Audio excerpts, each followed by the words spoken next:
Muchas gracias, señor presidente. Tenemos encima de la mesa un nuevo Real Decreto que es la manifestación de cómo este Gobierno obedece los dictados de instituciones como la Troika. Todos recordamos perfectamente, nítidamente, las palabras del señor Rajoy diciendo no habrá un banco malo. Hoy se suma a todas las mentiras que ha llegado a decir, todas las inexactitudes, como esta que estamos hablando actualmente, porque aquí tenemos un banco malo. Y lo primero que tenemos que hacer notar es que precisamente con el intento de adaptarse a las instituciones internacionales como la Troika, este decreto es profundamente abierto. Es un decreto que no termina de concretar en ningún momento, que lo deja tan abierto a nueva reglamentación que el Gobierno podrá hacer tanto una cosa como la contraria más adelante. Por lo tanto, es un decreto suficientemente abierto como para que el Gobierno pueda utilizar su retórica para decir que no costará ni un euro a los españoles. Pero hay algo que está clarísimo y que se refleja muy bien en este Real Decreto, y es que, de momento, el Estado será el único que ponga dinero, el Estado será el único que vaya a poner dinero y a asumir unos riesgos muy importantes. Este Gobierno habla de ganancias futuras, ganancias esperadas, es decir, el Gobierno va a utilizar el dinero del rescate para crear y constituir este banco malo y espera, con una fe digna de devoción, espera que en el futuro se puedan tener ganancias. Este tipo de fe que está moviendo prácticamente todas las leyes de este Gobierno, pues no podemos debatirla, porque es fe, y como hemos dicho en otras ocasiones, de fe no podemos debatir. De lo que sí podemos hablar es de las probabilidades de que se cumpla o no se cumplan esos objetivos, y la verdad, no parece nada probable. De hecho, señor ministro, este tipo de argumentación tiene mucho que ver con otra que ya ha hecho también usted, señor ministro, con respecto al FROP. De hecho, en este nuevo Real Decreto, cualquiera puede observar que se modifica el FROP y además se le obliga a convertir en acciones aquellos bonos convertibles.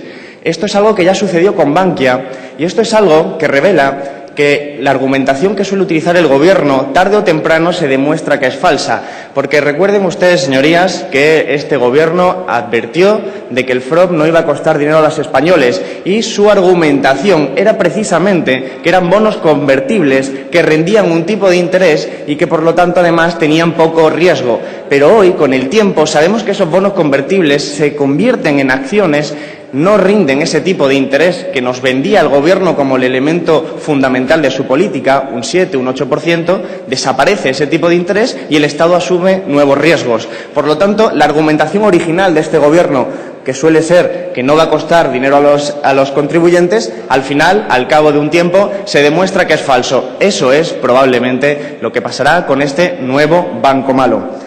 Un banco malo que reconstituye el FROP, lo cambia y, sin embargo, deja prácticamente ajeno al control parlamentario. Simplemente se limita a hacer un informe general y anual y, además, exento o con la posibilidad, mejor dicho, con la posibilidad de mantener secreto a las preguntas de los diputados. Es decir, aleja el FROP del control parlamentario, dándonos la razón otra vez más en lo que ayer explicábamos del funcionamiento de esta Cámara. Y es algo que, evidentemente, intentaremos enmendar cuando esto se tramite como proyecto de ley, que es una de las cuestiones que nosotros plantearemos. Es importante entender, entonces, que si el dinero del Estado se va a dedicar a generar este banco malo, tenemos que entender también que la argumentación del Gobierno es que habrá una parte de control privado, de aproximadamente el 50%. Bien, el decreto no estipula precisamente cómo se va a constituir esa parte de capital privado, si va a ser un capital mínimo del 60.000 euros, como establece la ley, o si vamos a tener un capital social mayor. Por lo tanto, no se establece cuál va a ser el riesgo que asuman las entidades privadas. Es un decreto profundamente abierto, desde la posibilidad de que un hedge fund, un fondo de capital riesgo, introduzca 30.000 euros con una capacidad de apalancamiento, de endeudamiento ilimitada, como aparece en el decreto, con todas las posibilidades que eso genera de especulación con los activos que se están llevando al banco malo. Es decir, se abre la posibilidad de que incluso ese capital privado pueda hacer negocio apenas con una miserable cantidad de dinero. Pero, por otra parte, como el decreto es tan abierto, podría permitir que ese capital fuera simplemente suscrito a través de un intercambio entre los activos tóxicos y una participación en acciones de los propios bancos intervenidos. ¿Qué es lo que quiero decir con todo esto? Que es que este decreto es tan complejo y tan abierto que se entiende que simplemente está hecho para abrir puertas a lo que le vaya a decir la Troika en el futuro. En este sentido, la dictaminación de este Real Decreto pues no nos deja demasiadas cosas claras. No nos deja demasiadas cosas claras más allá de la que sabemos, que será el Estado quien ha incrementado la capacidad de aval, quien ha incrementado su riesgo, su exposición de riesgo ante los activos tóxicos y ante este nuevo negocio que será el banco malo. Entonces, lo que nosotros planteamos es una cuestión más de fondo. Es una cuestión de fondo que tenía que ver con lo que hemos venido diciendo e insistiendo en los últimos meses.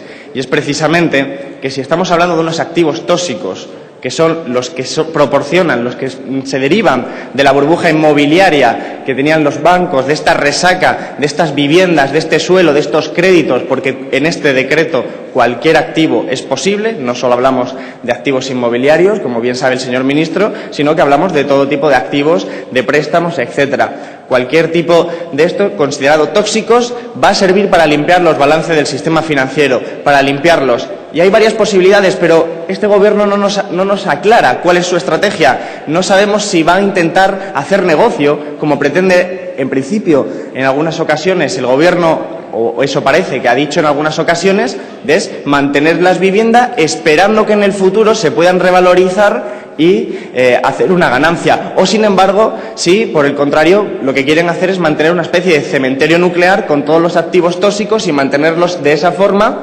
para que los bancos se hayan quedado libres y el riesgo lo asuma profundamente el Estado y ya en el futuro a otro Gobierno le tocará añadir las pérdidas que se deriven. En definitiva, un decreto profundamente abierto, pero un decreto que deja clara que será el Estado quien asuma, para empezar, el riesgo y probablemente las pérdidas derivadas de esta operación. Eso es el elemento fundamental y el elemento que nos lleva a votar que no. Un decreto que está esperando nueva reglamentación como es en el caso de la valoración de los activos tóxicos. Una valoración que no sabemos cómo se va a hacer, que se deja para que el Banco de España lo estipule y que no aparece en este Real Decreto y, por lo tanto, no podemos saber las consecuencias reales y cuantitativas de esta cuestión. Lo que sí invitamos, señor ministro, a este Gobierno es a convertir el banco malo en un banco bueno. Dentro de todos los activos que va a tener esa sociedad de gestión, de ese banco malo, estarán las viviendas vacías, estarán un tipo de activos inmobiliarios que podrían utilizarse en fines sociales, desde el punto de vista de la creación de un stock de viviendas públicas. Creemos que dentro de todo lo malo que está significando las leyes del Gobierno, esta posibilidad se abre gracias a este Real Decreto, se abre en este momento y podría servir pues para corregir uno de los problemas fundamentales de este país, que es la falta de acceso a la vivienda.